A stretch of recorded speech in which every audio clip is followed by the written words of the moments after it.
Good evening, everyone, and welcome to August's episode of our DOCUS webinar and podcast series.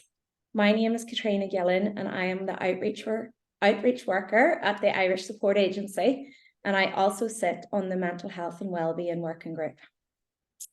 Before we get started, I would like to acknowledge that I am hosting this webinar from the lands of the Gadigal people. I also acknowledge the traditional custodians of the various lands on which all of you are watching. We pay our respects to elders past, present, and emerging. DOCUS will be brought to you on the first Monday of each month, with each session exploring a different aspect of health and wellbeing. All of our previous episodes can be found on the Irish Support Agency YouTube and Spotify channel. If you have any questions throughout the conversation, please feel free to pop them into the chat box, and we will leave some time at the end to get to those questions. Tonight, we will be exploring managing expectations, our own and society's. Have you ever felt pressure to achieve a certain milestone, a career, marriage, education, or motherhood by a certain age?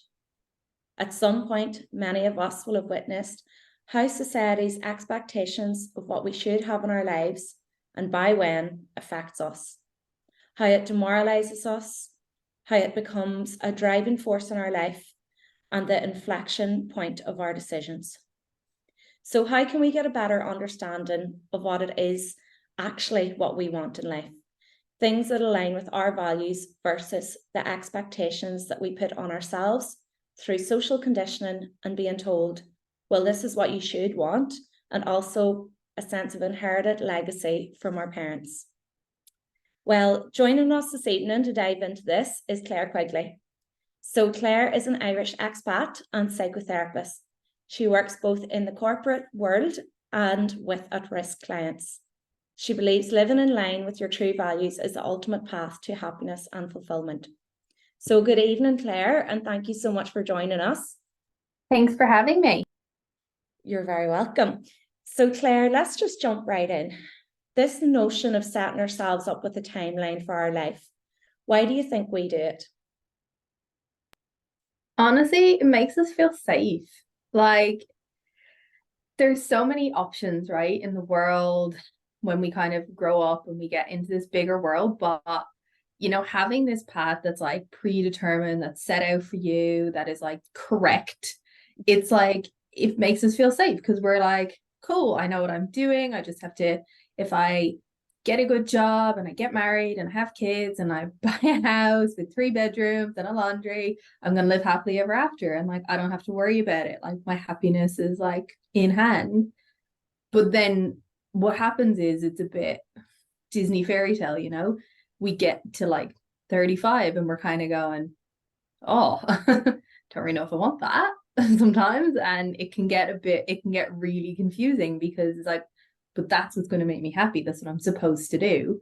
So yeah, I think it just comes from a sense of safety. Like, it's the done thing. It's the road most traveled with the most signposts.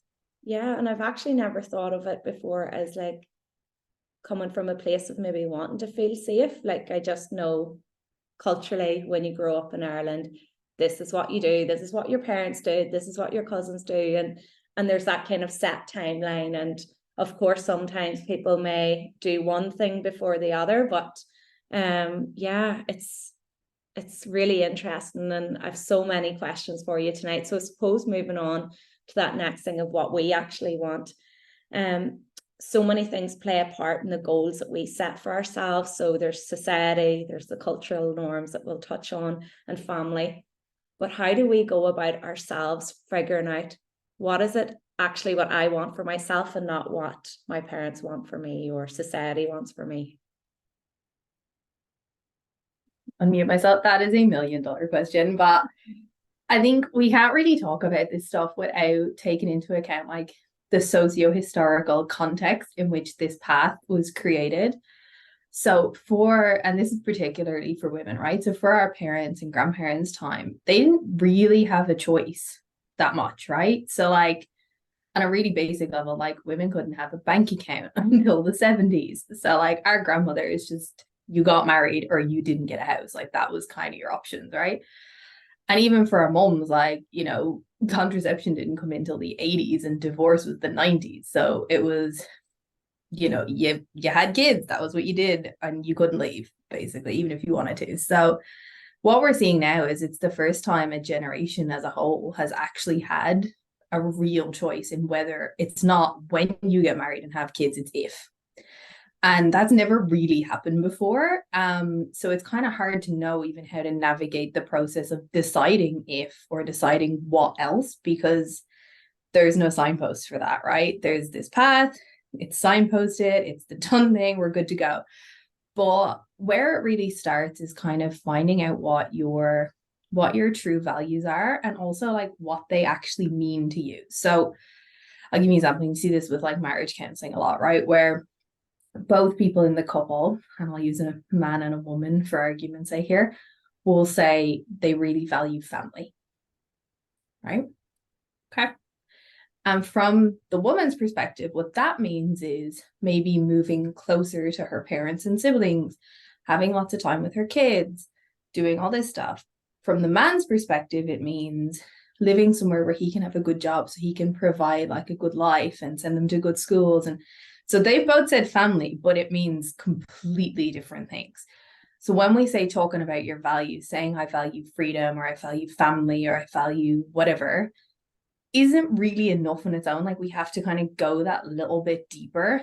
And this is something we do a lot in counseling and therapy is like, what does that mean? Like what, when you say family, like what?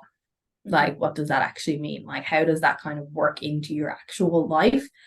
And it's only when we really look at what is really truly important to us that we can then match the goals that we have to what's going to have that like intrinsic motivation. So an example I would use is like, let's say one of your like life goals was to learn French, right?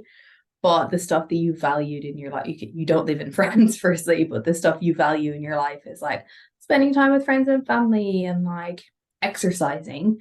The time you would have to take away from those to learn French with no real benefit to like your work or social life or anything means you're probably just not going to do it, right? No, it's just probably not going to happen. And many goals can kind of fall into that basket of like, they might not really align with who we are anymore. And, you know, sometimes our goals and our values change, especially if we've had this in our head since we were like 10 years old. You know, one day I'm going to be married and I'm going to have kids. And we haven't really kind of re-examined that at 30 as to like, is that still where I'm at, what I want, what's kind of in line with my life? So yeah, it's really about kind of coming down to those core like 3 or 4 values, what those values mean to you and how they fit into not just your life now, but kind of your short to medium term future planning. Yeah. Interesting. And how difficult is it to rewrite our own agenda? So once things don't go according to our original plan, because there's lots of things, for example, that I thought as a teenager about where my life would take me. And firstly, Australia was not on that list or anywhere near it, you know. So things do change, as you say, and sometimes some people do just go with the flow and that will always be their goals. But yeah, what if it doesn't go to plan? Like what if we don't meet that man or woman of our dreams, or we can't have children young, or we haven't got that university degree that we always thought we wanted? Yeah, look, it can be really challenging. There's kind of 2 parts to it. Like one part can be like a grieving process that needs to happen. So even if you change your mind and you don't want whatever it is anymore, the thing you thought you wanted, you can still sometimes feel a bit sad that, you know, that dream is over, that you've moved away from that path, that, you know, you've changed so much that that's not really what you want anymore. So there can be a grieving process that happens as part of that, but also it depends on a lot on how, I guess, open we are to the various life paths. Like if we had like a very stringent goal in our head from when we were really, really young, like, you know, this is exactly what I'm going to do, and I'm going to live in that house over there, and I'm going to have exactly 2 kids, and they're going to be a boy. It's actually, the more specific our life plan is, the easier it is to be disappointed, because sometimes, there's certain things we just don't have control over, and then sometimes we change our mind on other things. So it really just depends on a few different factors, but it's something that we can kind of work through in counseling and therapy to kind of drill down on like what those values are. But I would say a really good question to ask is to ask yourself the question, like to answer it, because what we'll often get is like these automatic kind of negative thoughts that are like, why did I not get married? Like, what's wrong with me? Why did I do this? What am I even doing here? Like, what am I even doing? Whatever, those kind of, everyone gets them, right? Those kind of thoughts. And a really good thing is go, well, why am I here? Like, what am I actually doing? Like, write that down. Like, I'm doing this, or I'm, training for a 5K, or I'm doing this or that, or this is what I've been doing. So sometimes we kind of get caught in the loop of what have I done, or why am I doing this, without actually answering it. And sometimes when we answer it, it can be really powerful to be like, well, actually, there is a reason that I'm, to say like, what am I even doing in Australia is one I hear a bit, right? And it's like, what are you doing? What do you do in Australia? Like, what do you love about it? Like, it's a great place to start. And usually you hear things like, oh, well, I've got this job and I did this and then I've done all this travel and there's great weather and I've got loads of friends. And it's like, okay, so that's what you're doing in Australia. So sometimes it can be good to actually kind of work through some of those internal questions as to like, what are the steps that I've taken to get me to where I am on this path? And if the path is no longer what I want from my life now, I've changed my mind, or I've changed my mind again. Yeah. How do I get to where I want to go? And Claire, I know some people really put quite a lot of pressure on themselves to achieve certain things, which can be so damaging, as we've said, but how can people cope if they feel like they are underachieving at life? First, you can't underachieve at life. Like I always say that, put that out there. Like there's no one, like when we eventually die, there's no one like standing at the gates with a list saying, oh no, you didn't do number 9. Like that's it. Sorry. That's not really how it works, but it is really easy to feel that way. Especially if you're surrounded by people who all seem to be taking path A and you're like, I don't even know if I want to go on path A. Like, I don't even know if that's for me, but it kind of seems to be what everyone's doing. No one wants to feel like the odd person out. No one wants to feel like, they're doing something wrong. Or what's a really big one is feeling like they might live to regret, like the choices that they're making now. So the way I kind of often talk about this is that, if we take it in terms of, rather than like a life path, if we take it in terms of like exercise. So like there's going to be some people that really, really like running, right? Traditionally, everyone had to do running. There was no other sports allowed, particularly for women, right? Just everyone has to do running. Now, for the first time, people can do cycling and swimming and yoga and lots of other sports. So there's going to be still some people that love running. And those people, they're going to keep running and it's going to be great. But maybe you might like cycling. And it's kind of hard to relate sometimes if you're only surrounded by people who really like running. Because they're talking about, oh, I did this exercise or this, or I got this top or these shorts or these runners or whatever. It's just not really, some of it's crossing over, but it's not 100%. So again, it goes back to like getting in touch with those like really core values, like what we want, what we need, what we like to do, and maybe making some friends who also like cycling, because there's nothing wrong with friends. And I hear this a lot from people when they go home and like, it's like everybody's, they've bought a house, they've got married, they've had kids or whatever. And I don't even know if I want that, like single, whatever it is. And it's like, maybe they just really like running and they're probably really happy running, and that's great. And it's okay if you don't. Like, it's totally okay if you like swimming. And if you put it into terms like that, people kind of go, yeah, well, that makes sense. Not everybody likes running. Duh. Like, that's really obvious. But we find it really hard to marry those different mindsets when it comes to like our life or our like life path or life plan, or even our life stage, because you know, people might get married later. Like some people might have like a lot of their friends who got married when they were 25 and they might be 35 or 40 or, and some people might have friends who have 4 kids and they might have 1 kid or no kids. And it's just, there's so many shades of gray in there that it's really hard to say this is the exact, like, do these 3 things. But I think for the first time, and like I've said, we're kind of experiencing this really wide range of choices now.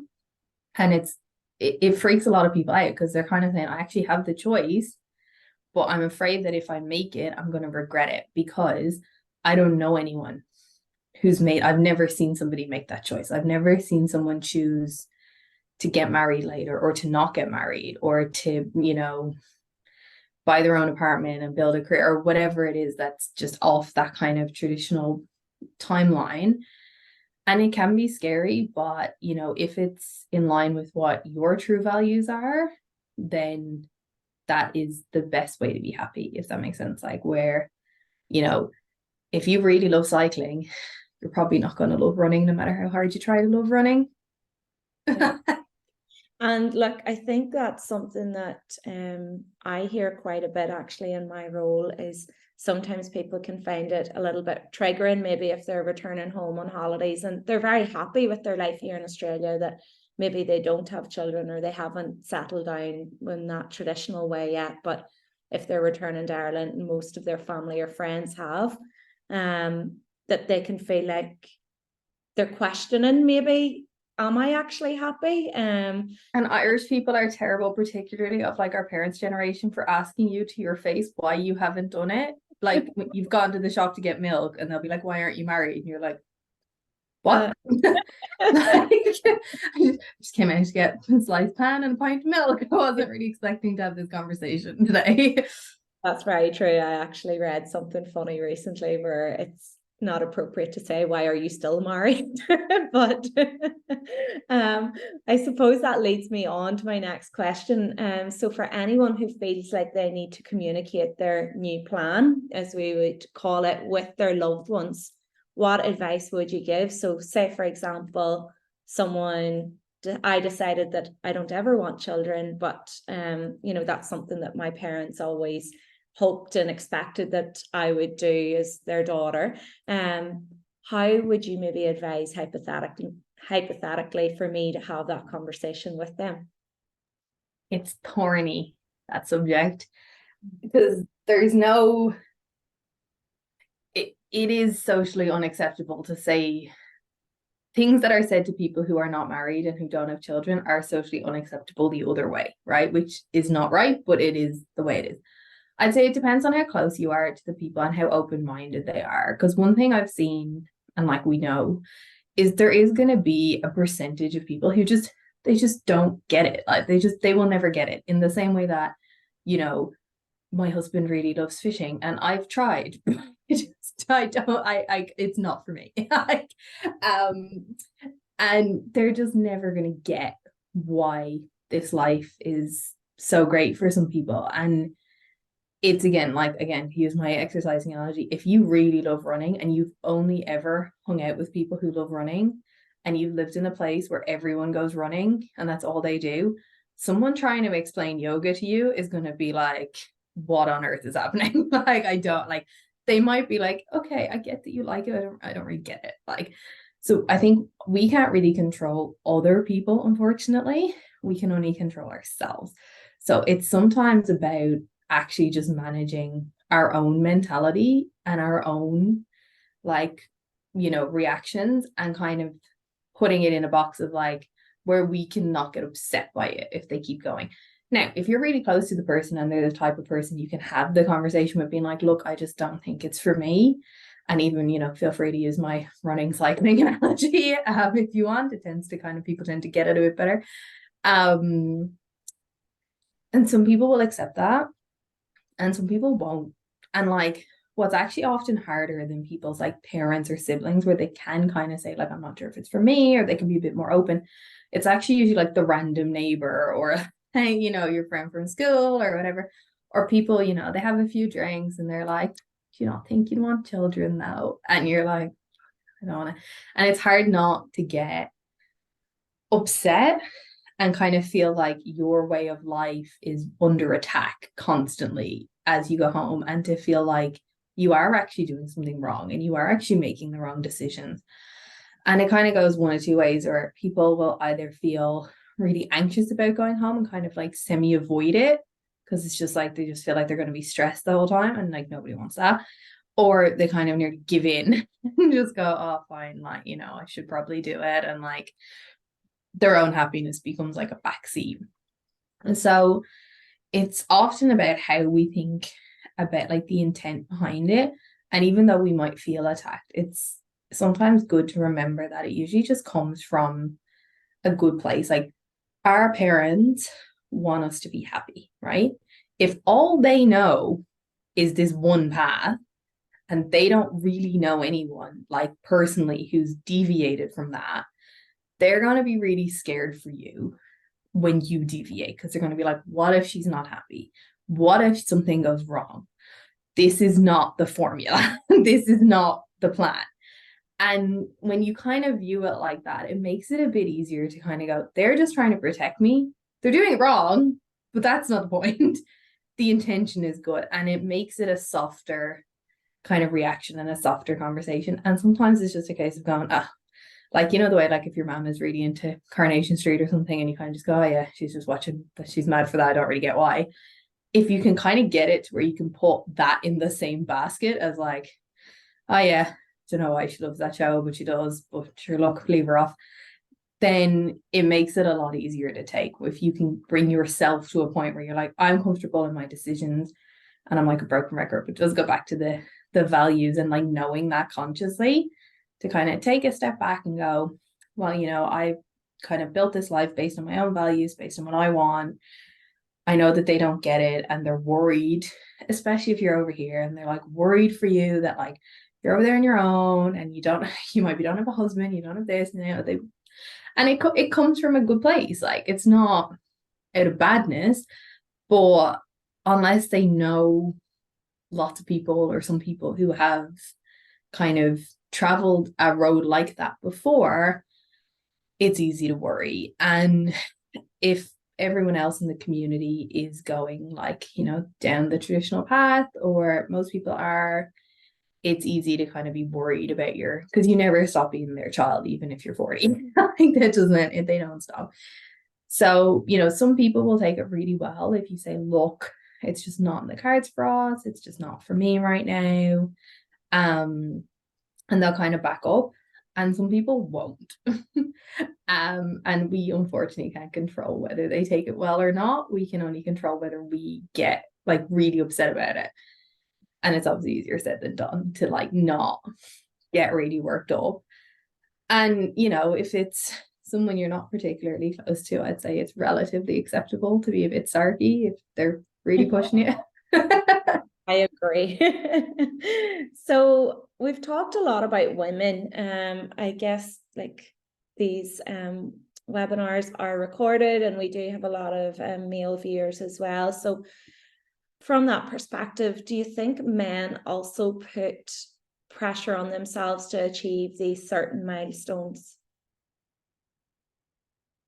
You again, 100%. I think it kind of looks different. For women, there's definitely a lot more pressure on like the like marriage and babies part, particularly having kids. And as soon as you get, it's weird because as soon as you get to around like 30-ish, people really start asking you. And then when you get past about 40, people kind of stop asking. But I think for men, there's a different kind of pressure. So they put more pressure, and I've worked with a lot of men who've kind of gone through this, where they put a lot more pressure on themselves to like earn a certain amount or like be able to buy a house and like that, like more the financial end of it.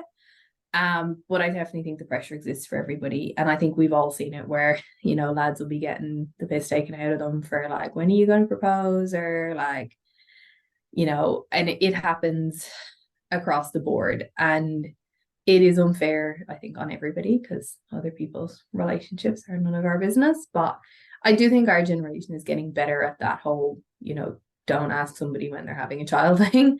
But it's not across the board. Yeah, unfortunately.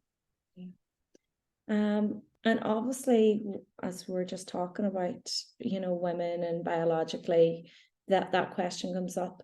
And for some women who would like to have a family, there are those biological restraints on when that can happen, which can cause a lot of stress and worry.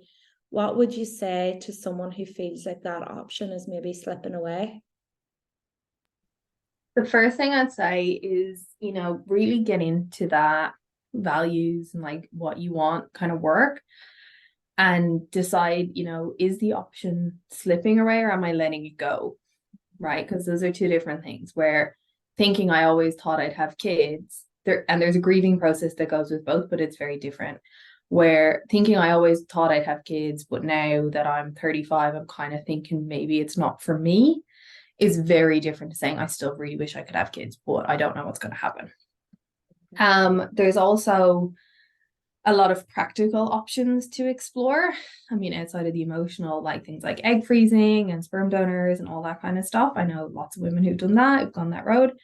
And it can work really well. So, there's really looking at all your options because you don't have to be married to have a baby anymore. I mean, you never did, but it's a different world that we live in now, and there's so many different options. I know lots of women who did like egg freezing when they were in their mid-30s and then I kind of revisited that a bit later. So it just really depends on whether it's I'm now a certain age and I still really want to have children, or I've decided I don't think I'm going to, or I'm not sure. And you can still look at the options like anyway, either way. But it's definitely kind of a different discussion, and just being really gentle with yourself around kind of any sort of grieving process that you might need to go through. And I mean, feel free to reach out to someone who's a counselor, and there's I think there's a few Irish ones that specialize in grief as well, that can kind of work through that, because it's a special kind of grief. That one, it's different to like if somebody dies or you've lost someone. Absolutely. And look, I think that maybe this gives us the idea that it's such a huge topic and something that's not talked about a lot. Like I think a little bit more in Australia, you'll see ads on TV or hear it on the radio around egg freezing and things like that. But yeah, it's something that is maybe still very unknown, especially within the Irish community, maybe. And there's that cultural difference. I find Australians are a bit more, I want to say liberal, but probably is the right word with that kind of stuff. Like they're just a bit more open. Yeah. Like I've had people, like I'd be at like a work drinks and someone would casually be like, oh sure, I did the egg freezing a couple of years ago, like it was fine. Like it's just not like you wouldn't ask somebody, but people tend to bring it up quite openly. Like it's not usually something that's like a secret. Yes, yeah, I find that as well, actually, since I've moved to Australia. I've never heard it discussed at home, but that doesn't mean the options aren't there. It's just there tends to be a little bit more secrecy or privacy, which is, entirely up to the individual themselves. And that's interesting where we've touched, I think, throughout the cultural differences between Ireland and Australia, but we can see it from both sides. Totally. And like it's not even it's cultural differences between Ireland and Australia, but also the generational differences, like I said before, where it's like the options that were available in like 1987 and the options that are available now, it's just so different, like across the board with like work, travel, career, like whatever it is like you want to do. So even sometimes like going back to like, parents who really want you to get married or really want, sometimes the advice parents might have could be like well intended but out of date. Like, it could be based on Ireland in 1970, which is just a completely different world than what we live in Australia in 2023, or even in Ireland in 2023. Like it's a different country now. So kind of taking into account that while we might make choices that might be seen as a bit left field or a bit out there, and our families or friends might not really get it, if we're kind of really in touch with our own values and what we really want, like being brave enough to kind of say, this is what I want, so I'm going to do it, and kind of not let other people's worries or concerns or opinions kind of pull us back. And that is obviously much easier said than done, but And how would you suggest, maybe if you're in a relationship and maybe you've always discussed, for example, starting a family over a period of years, but actually drilling down on that, you know, and looking at when is the right time? Oh, I'm a big fan of a direct question. So I'll just ask. Like, honestly, and like, you know, if you're in a partnership where you've been discussing having children, presumably you're together for a while, presumably you're kind of like pretty committed. So, you know, something like, I've been thinking about it and I really want to talk about like when we would want to have kids and like what would that look like? And also, what does that look like? Because sometimes people's expectations can be different. Like, how many children do you want to have? Like, how are you going to work like parental leave? Like, are you both going to take some? Is one person going to take it? Like, what are the options?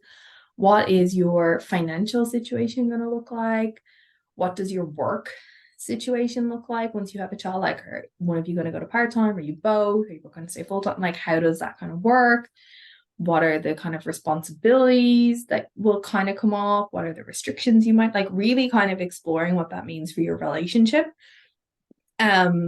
And just, I mean, yeah, just being really honest and saying, I really want to have a family, and you know, or maybe it's I really don't want to have a family. It can go either way. I've changed my mind. I don't want to do it anymore. And just being like, you know, when do you think would be a good time to start? Or what do you think would be, you know, would need to be in place before we start? And if somebody kind of gives you an answer, which happens like, oh, like, you know, one day, a good question to follow up with is, well, when is one day? Like, what is the time frame? And I think often, particularly in Irish culture, we kind of shy away from those like really direct, kind of vulnerable conversations, but they need to be had, especially, and like, don't like, you know, when you're a certain age, it's like, you know, if you're 22 and someone's saying one day, okay, that's a different conversation than if you're 32, right? It's a totally different conversation. So kind of being aware of what your one day looks like and saying, well, I was thinking one day might be next year or 2 years or 5 years, or, you know, what way does your one day match up with mine, and how are we kind of meeting in the middle, or are we on the same page at all? Because sometimes, and it's really hard, but we might not be. But it's, you know, it's all information. Yeah. Absolutely. Well, they're kind of the questions that I had for you, Claire. Is there anything with this topic that you feel we haven't touched on, or maybe we can look to see if there's any questions from those joining us tonight? Yeah, I think we've covered most things. I guess the key takeaway is really there is no life timeline. I mean, there was for a long time, but it was, you know, enforced by a series of restricted laws for a lot of people. And, you know, now we live in this amazing world where we have all of these choices. And while it can feel scary and overwhelming, it can also be really great if you get the chance to live kind of in line with your real authentic self instead of what you should be doing. So that can be really amazing. But outside of that, I'm happy to take questions if anyone has any. Yeah, let's just look to see if we've got anything in the chat box coming in.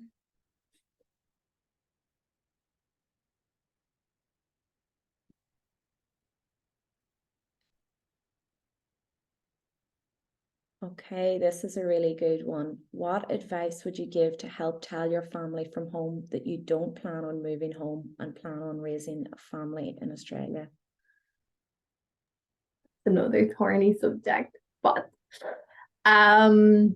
it depends on your family, right? So if you have the type of family where you have maybe like an auntie abroad or like some cousins abroad, and like your family have like seen this before, they're probably going to be a lot more receptive than if you're the first person ever in the history of the family to do it, right? So moving home or not moving home is a really, really personal issue, right? And everybody makes their decision either way for their, and there's so many factors that go into it. Like there's economic, social, like weather, like everything. And I know I say weather as its own factor, but really it is. It needs it. Yeah, it I really think is. in July, I agree. Yeah, it really makes a difference. But I think just being as honest as possible, and again, look, it depends on how receptive your family are to these kind of conversations, right? We can control what we do. We can't really control how they react or what they do. So just being really honest and saying, look, I've made the decision that I want to raise the kids here for, I mean, whatever reason. And it could be, and I've heard a lot of these reasons from friends I have from like Ireland or the UK or whatever, where, there's opportunities here that just don't exist in that part of the world. There's, the schooling, there's maybe you guys have better work here and it's going to just be easier all around. Like, and sometimes it's just because you've been here for so long. Australia feels like home now. The home that you lived in 15 years ago, 10 years ago, whatever, it doesn't exist in the same way. Or maybe it does. Like, I don't know. It's really, really personal. So kind of really working out in your own head your why, and like your why can just be, it feels like home. Like, it doesn't need to be super detailed, but kind of presenting it to your parents or family or friends, and also presenting it almost as like this is the decision we've made. Like, it's not a consultation, like we've decided. And just being prepared for kind of pushback, and try to hear them out that might try to change your mind, and just being able to say, look, I get that you love if we lived here, but like our lives are over there, and like maybe we can put a plan in place for you guys to come and visit for like a couple of months of the year, or we can go home, and just kind of working out what that looks like. And I think those conversations are getting easier as obviously we've got a lot more technology now, and there's a lot of people living here that have kids. I think there's like Irish family events is like a whole thing separate to the ISA. And look, it's never really an easy conversation. And again, it's hard because all you can really do is prepare yourself that it's going to be hard, or it might not be, depending on your family. They might be super accepting. It depends on who it is. But they may already think, yeah, that this could be an option. And look, I think the longer you've been here, and if you've already got kids here and they're born here, I think, sometimes it's a bit of a soft landing where they're kind of like, yeah, okay, we thought that might happen, or we've kind of come to terms with it. And just making sure that you have like that real conversation saying, look, we're happy for you guys to come and visit as much as you want, or you can come and visit us, and just, this is the way it is. And look, it's been that way for forever, for all of human history. People have moved to different parts of the world and set up life there, because if we didn't, everyone would all be related to each other in the same area. It's like part of human nature to move around a bit. So there's always going to be a percentage of the population that moves and that stays moved, and that's just for a myriad of reasons. And there's always going to be people that move back, and neither choice is right or wrong. It's really down to your own personal circumstances, feelings, emotions, everything. And it's never an easy decision to make. But yeah, the more open the conversation, the better. And also just preparing in advance if it's going to be difficult, like what you're going to say, and how you're going to manage if you get a really negative reaction. Absolutely. And just one more question. Managing your expectations when you wanted to be higher up the career ladder but keep getting knocked back. So that's more of an individual one. That's a good question. So I'd say it depends on your industry and your career. The first thing I would do would be to look at, is there any, and this I only know this for certain industries, is there any qualifications that need to be done in Australia is a really practical one, because sometimes our qualifications don't quite translate. And also, is there anyone in your industry or in a position that you want to get to that you could have as a mentor?